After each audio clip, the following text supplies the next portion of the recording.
Welcome to the Prophecy Club, and yes, I'm back from Malaysia, and yes, I do already have a whole broadcast made on what happened, and I am planning to get that on the air, but the problem is there's too many things happening right now for me to talk much about Malaysia.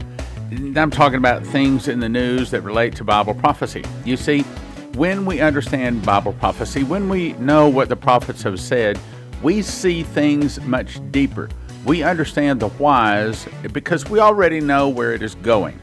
Now, today is that this broadcast is going to be aired is D-Day. Okay, this is the day that basically America with England and the other allies whipped Germany. At least this was the major part of it. I'm not trying to go into being a historian about it, but I need to bring you D-Day in light of Bible prophecy. Now, that means that I've got to talk about Bible prophecy, and I know that every time I get on Bible prophecy, the views on YouTube drop, and that's sad because you need to understand things in light of Bible prophecy, and those things today are the events of D-Day. This is real important. So I'm going to start with a question, and then we're going to go into some background in Bible prophecy, because if you want to understand what's going on with D-Day, if you want to understand what's going on today in the current events, you have to understand Bible prophecy, or you only see it from the same point of view that the news is telling you. You can't read between the lines. You can't understand where it's going. You only understand where it is. You don't have the complete picture of the final page of what's coming. So, I'm going to start with a question, and then I'm going to answer that question. The question is, what if D-Day had failed?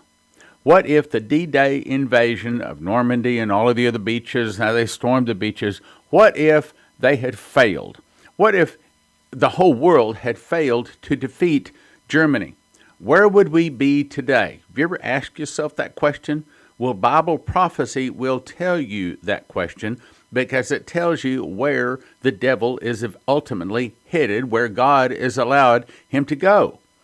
So, back to the question. What if the D-Day invasion had failed? What if Germany had won World War II? Where would we be today?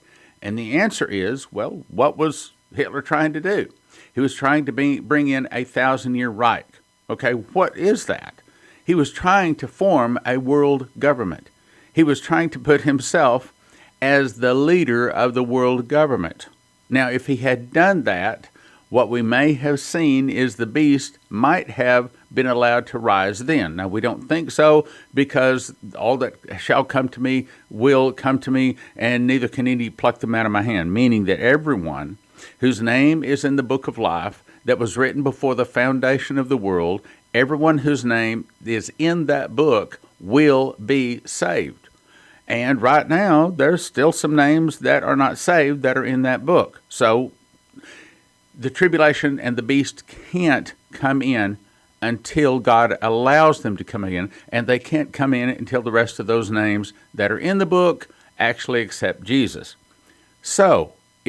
But that doesn't stop us from having a world government. We could have had a world government. And by the way, I also might mention, it does not necessarily stop the fall of America. We like to think that the fall of America would immediately be the return of Jesus. That way we wouldn't have too many years of misery, but unfortunately that's probably not the way it actually happens. Probably we're talking about the fall of America 2 or 3 years before the beginning of the last 7 years of the tribulation. So let's go back to the question, then let's go to Bible prophecy so that we can understand. So the question is, what if D-Day had failed? What if the Germans had won World War II? And the answer is, you would have world government. We would have been in world government for probably the last 75 years. Now, how do I say that? Let's go to Daniel chapter 2, verse 31. I've got to do a little teaching on Bible prophecy. If you understand this, you understand where they're going. If you don't understand this, then you are blind, just as blind as the news commentators that are bringing you the news. All they do is bring you the news. They can't bring you the news in light of Bible prophecy. So what I'm going to bring to you is actually very, very important. Okay, so we'll start Daniel 2:31. I'm going to skip all the superfluous stuff, and I'm going to get right to the point here. Essentially, the king had a dream, Daniel told him the dream and told him the interpretation. So I'll get right to it. Here's the dream. Thou, O king, sawest, and behold, a great image. This great image, whose brightness was excellent, stood before thee, and the form thereof was terrible, or frightening. This image's head was of fine gold, that represented Nebuchadnezzar. His breast and arms of silver, and that represented the Medes and the Persians. In other words, the arms of silver, one of the Medes, one of the Persians. His belly and thighs of brass, that represented the Grecian Empire. His legs of iron, that represented the Roman Empire. His feet, part of iron and part of clay. Now that represents the last world government. I'll explain. Thou sawest till a stone. Who's the stone that the builders rejected? That would be Jesus. Thou sawest till a stone was cut out without hands, which smote the image on its feet that were iron and clay, and brake them to pieces. Meaning, in the days when they set up a world government, where they have divided the 7 continents into 10 global regions, in those days, Jesus will return and set up a final kingdom. I'll read that to you in the scriptures here in just a second. Then was the iron, the clay, the brass, the silver, and the gold broken to pieces together, meaning that when Jesus returns, he destroys all of the other kingdoms, completely destroys them all, and became like the chaff of the summer threshing floors, meaning all of the former kingdoms are all destroyed in one day, on the day of trumpets. If you get my book, you understand what I'm talking about. The chaff of the summer threshing floor, and the wind carried them away. Here it is, this is important. And no place was found for them, meaning that no one survives the atonement and the trumpets. No one survives the great white throne and the judgment seat of Christ, whose name is not in the book of life. There was no place found for them. They're not allowed to live. Now the nations are allowed to live, and I'll show you that here in just a second in Scripture too, but it's only for 1,000 years, and they do not get eternal life. They do not get their name in the book of life. And the stone, that's Jesus, that smote the image, that's the world government, became a great mountain and filled the whole earth. What is that mountain? Well, that is when Jesus arises to shake the earth terribly. Every valley is filled in, every mountain falls, the rough places are made smooth, the crooked places are made straight, and there is a nice round smooth earth, except there is one mountain and only one mountain. On top of that mountain is the golden city made of pure gold. That's what he's talking about there. Now let's jump to Daniel's interpretation. And I'm going to skip the first 3 kingdoms because they don't count. We're not interested in them anymore. We want to know about the world government. And the 4th kingdom, that's the world government, shall be strong as iron, meaning that it comes out of the revived Roman Empire, mainly what we call today the EU, or the European Economic Community.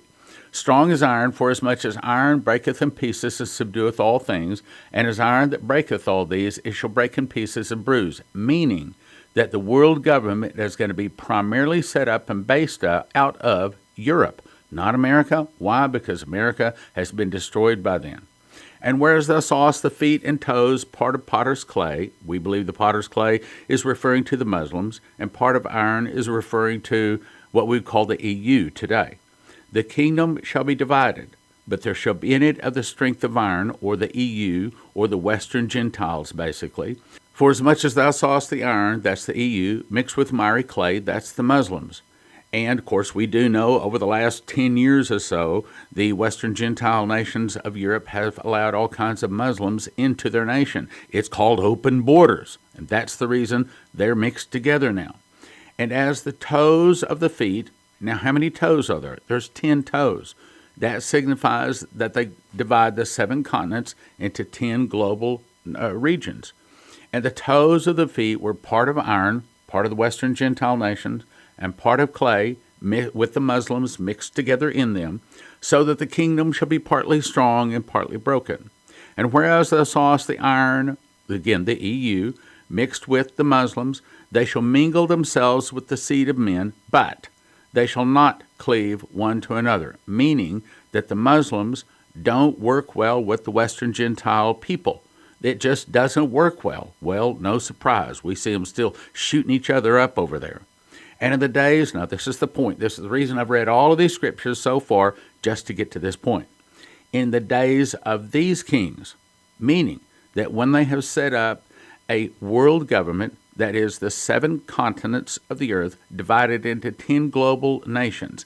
That's when Jesus returns, and not until.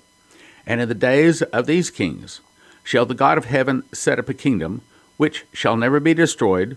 Now, this is very important. This is talking about the nations. And the kingdom shall not be left to other people, but it shall break in pieces and consume all these kingdoms, and it shall stand forever. One of my very dearest friends and one of our biggest supporters and I have a disagreement about Bible prophecy. He said to me, Stan, I cannot believe that a loving God would destroy those people that survived the tribulation. And I said, well, I'm sorry, but I said the nations are destroyed upon their first sin or at the end of the 1,000 years. And I quoted this verse to him, still didn't convince him, by the way, but nevertheless, we love each other, but we still agree to disagree. And the kingdom shall not be left to other people, meaning that those people that survived the trumpets, that survived the burning of the tares, though they were tares, those people do not get eternal life. Meaning, if they did not receive the mark of the beast, they do not get perdition. That is eternal torment with the false prophet, the beast, and Satan himself. If they did not receive Jesus, then they don't get eternal life. So they're kind of stuck in the middle. They didn't take the mark, but they didn't receive Jesus either. So those are the nations that are allowed to live for up to 1,000 years or upon their first sin. That's the reason it says he will rule them with a rod of iron. If there is one of God's laws broken, immediately a morning star judge shows up at the speed of thought, hits them with the morning star, which is the light sword, turning them into a pile of ashes and bones, destroying both body and soul. I cover all of this in my book. Now, Revelation 17, we're still talking about world government. You want to understand D-Day? You better understand world government. The beast that thou sawest was, and is not, and shall ascend out of the bottomless pit. Now, the beast here is what a lot of people commonly call the Antichrist.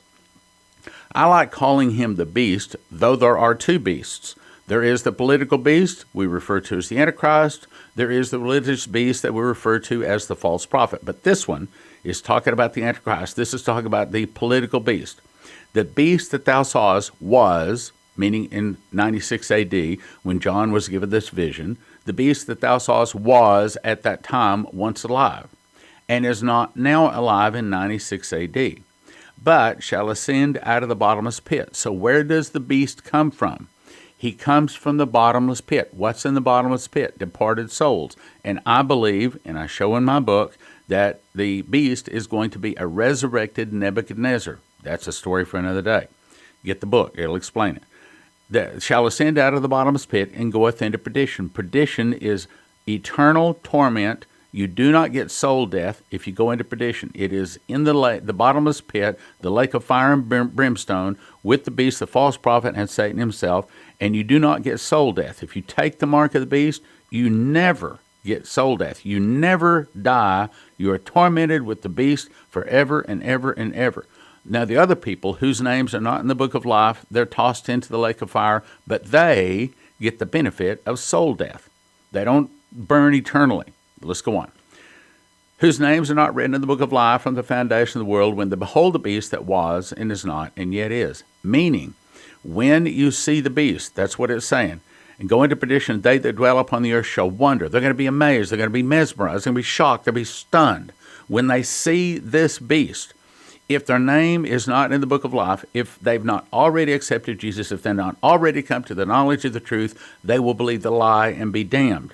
That's the reason he's sending the beast, is to make people make a decision. Either you receive the beast or you receive Jesus. That's what he's trying to get everybody to do, and most everyone makes one of those two decisions. Then we'll skip down to verse 12. And the 10 horns. Now we're talking about the world government again. We were talking about the beast or the Antichrist. Now we're talking about the world government. And the 10 horns, that means the 7 continents divided into 10 global regions, which thou sawest are 10 kings. Each global region has a ruler. That's the 10 kings, which have received no kingdom as yet, meaning in 96 AD, when John was given this vision, they had not received a kingdom. They don't receive a kingdom, but they receive power as kings 1 hour or 1 7-year period with the beast.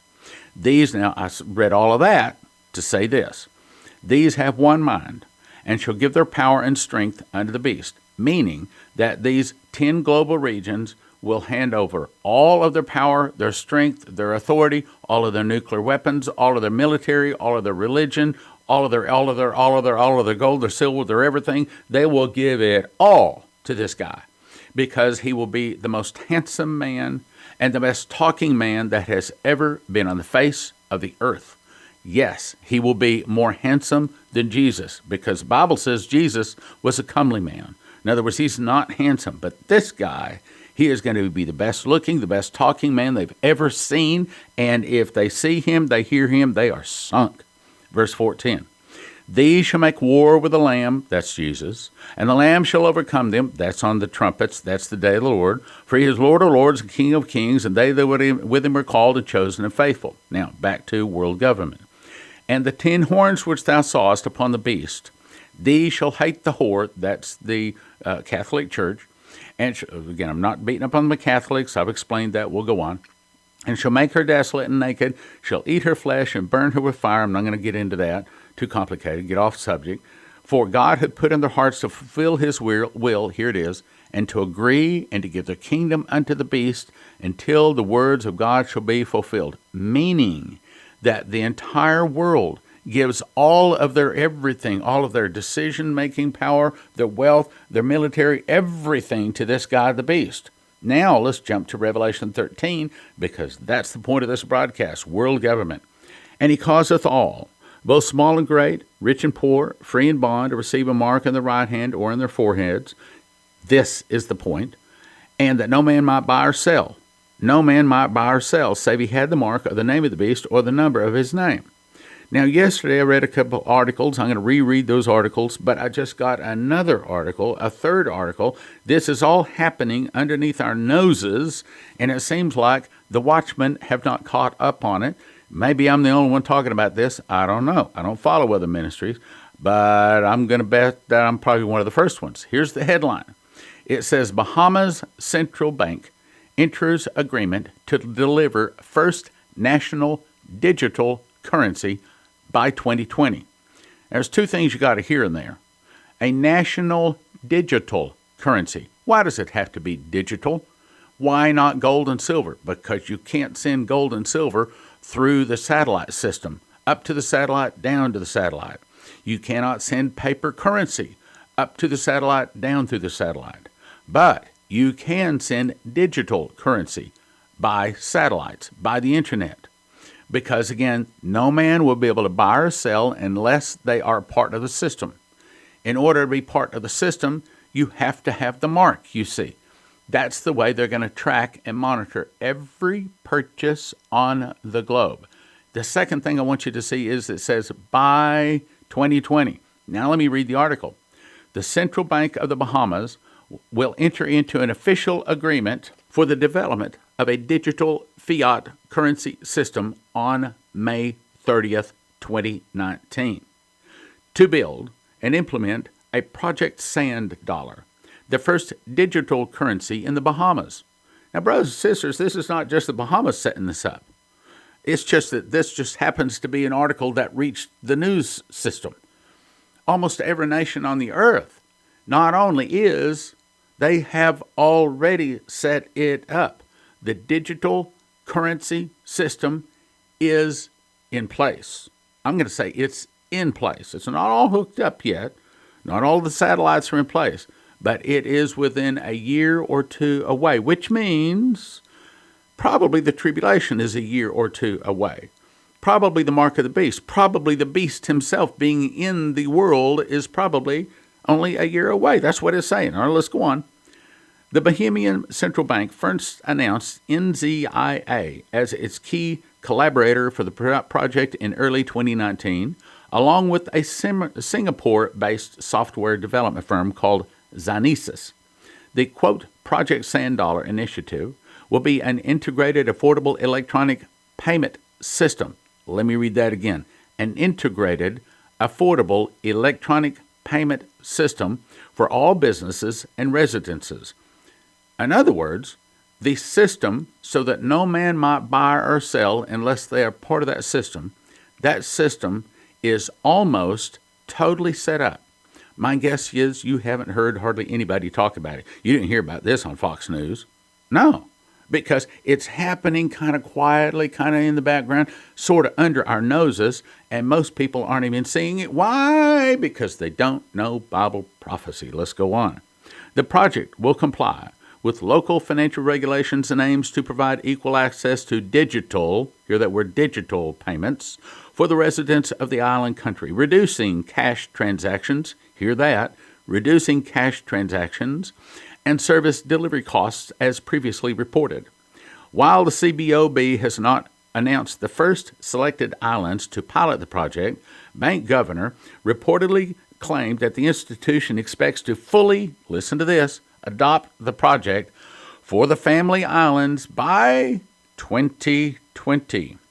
The CBOB first revealed plans to introduce its own government-backed digital currency back in 2018. They've been working on this a couple of years. Earlier today, the president of Germany's central bank, Deutsche Bank, warned central banks about the potential risk of introducing digital currencies. The official said that the adoption of digital money could potentially destabilize the financial system during periods of crisis, as well as could, quote, fundamentally change the business model of banks even in a good economic environment. Now, there's more. I read this in the broadcast yesterday, but we got to read it again. SpaceX launches 60 satellites for Elon Musk's Starlink internet constellation system. SpaceX has begun its build-out of the ambitious Starlink internet constellation, a series of interconnected satellites designed, listen to this, to deliver high-speed internet to paying customers around the globe. They just put up 60 of them. Now, let's get to the point here. They're actually planning to eventually have as many as 12,000 satellites, and, quote, Starlink is expected to go online in mid-2020. Brothers and sisters, that's about 12 months. In other words, in the next 12 months, the satellites will be in place. The digital currency for all 198 nations will be in place. In other words, brothers and sisters, if they wanted to start requiring people to take a mark or whatever the requirement might be to be a part of their financial system, they could start doing it as soon as mid-2020 or maybe even sooner. Next article, read this yesterday too. Headline, Currency Reset Buzz as Indonesia shuts all banks, pawn shops down for 9 days, while Malaysia calls for international gold-backed currency. People with real-world intelligence contacts are all buzzing with the feeling that something big is coming down financially. Quote, my gut feeling is that we are very close to the end of the U.S. corporation. That's the all-capital United States of America Corporation. I can say this, he says, as what is happening here in the region is connected, there is change in the air. The corrupt governments are being exposed and will either step down or be removed by, quote, the people, as how a CIA source in Asia described the mood. Many apparently disconnected events all point to this. Now, what's he saying? He's saying that now the number is up to 100,935 sealed indictments. Those arrests, what he's saying here indirectly, are about to take place. Now, it is my suspicion that those two things are actually linked, which is why I read the articles. In other words, these mass arrests are all going to be associated with a new financial system, all going to be associated with a digital currency, all going to be associated with the world government that no man might buy or sell. They will all have one mind and give their power and strength unto the beast, the world government, the 7 continents divided into 10 global regions. If you can grab what I'm saying today, brothers and sisters, this is big. This is huge. I'm telling you, in the world of Bible prophecy, what I'm just telling you is some of the most important information I have been able to tell in the 40 years I've been studying prophecy, 25 years I've been doing a radio program on it, 37 DVDs and a book. I'm telling you, this is really, really, really big important. And there's some big soul winning opportunities about to come up, which is why I suggest, if you don't already have my book, that you get my book. It's called The Secret Door to Understand Bible Prophecy. And in case you've not heard the story on it, here's what happened. A couple of years ago, I began to memorize Revelation. Frankly, I didn't even think I'd be able to really memorize the whole thing. I didn't even start at verse 1. I started at verse 8 because the first 7 verses looked too complicated to memorize. But what happened was, as I started memorizing it, I started getting revelations. We're talking about information from the throne of God. Matter of fact, I got 30 revelations and 2 visions and 1 audible voice. The audible voice, I'll go ahead and tell you what that said. The 7 seals play over 7 years. The 7 trumpets play over 7 months. The 7 vials play over 7 days. Unquote. I heard an audible voice tell me that. Now, of course, I had it backed up with Scripture, and I do explain that in the book. But what I was shown is a single word found in Leviticus links through time to the same single word in the book of Revelation. And that single word is first fruits. When you understand that word, all of a sudden the 7 feasts given to Moses are actually a pattern that plays out the last 7 months of the world, starting with first fruits and ending and concluding with tabernacles. Those 7 feasts are a pattern. They portray the way the prophecies of Revelation lay out for the first time. And so far, no one has been able to defeat me on this. I don't think anybody on planet Earth has been given the information in this book. Now, I'm not saying I'm something special. I'm saying it's the last days. I'm saying that God has given this extra information to the world because we are in the last days. Because the tribulation, 7 years, is about to start. The beast is about to be released into the world. And brothers and sisters, you had better start knowing Bible prophecy. I'm called of God to teach Bible prophecy. You read my book, and I don't think you'll have a question about that. And I don't think you know anything that is in my book. I'm not trying to be arrogant. I'm just trying to tell you, you get this book and you'll be really, really glad you got it. 1 for 20, 5 for 30, 10 for 55. 1 book for 20, but don't do that. You want to get 5 for 30. That way it gives you 4 books to just give away. Best deal is 10 for 55, and then really kind of a church deal is you get a whole case of them. That's 60 books for a gift of $250. That way, the whole church can just spread them around. You got other books to hand around to other people. 1 for 20, 5 for 30, 10 for 55, 60 for $250. You get it at prophecyclub.com. Prophecyclub.com. The secret door to understand Bible prophecy. 1 for 20, 5 for 30, 10 for 55, case of 60 for a gift of $250. Get the book, read it. Thank you for listening. Thank you for your prayers, and thank you for your gifts of support. God bless.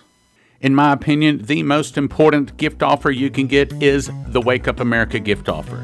It's the testimony of Dimitri Duduman being put through 5 months of torture, twice on the electric chair, the angel coming to him and telling him the fall of America would start with an internal revolution. All of this is also put into a book called Prophecies of the Fall of America. It also has Michael Boldea and the prophecies from Prophet Leslie Johnson. And then I teach through In America in Bible Prophecy, 193 scriptures. That's 2 DVDs and a book, valued at $75, all 3 of them available for a gift of just $30. If you don't get anything, get this. It's called the Wake Up America gift offer at prophecyclub.com. Help the Prophecy Club to continue and overcome evil with the truth. Help us take the warning to America. Engage in the battle to win lost souls to Christ by supporting this ministry today.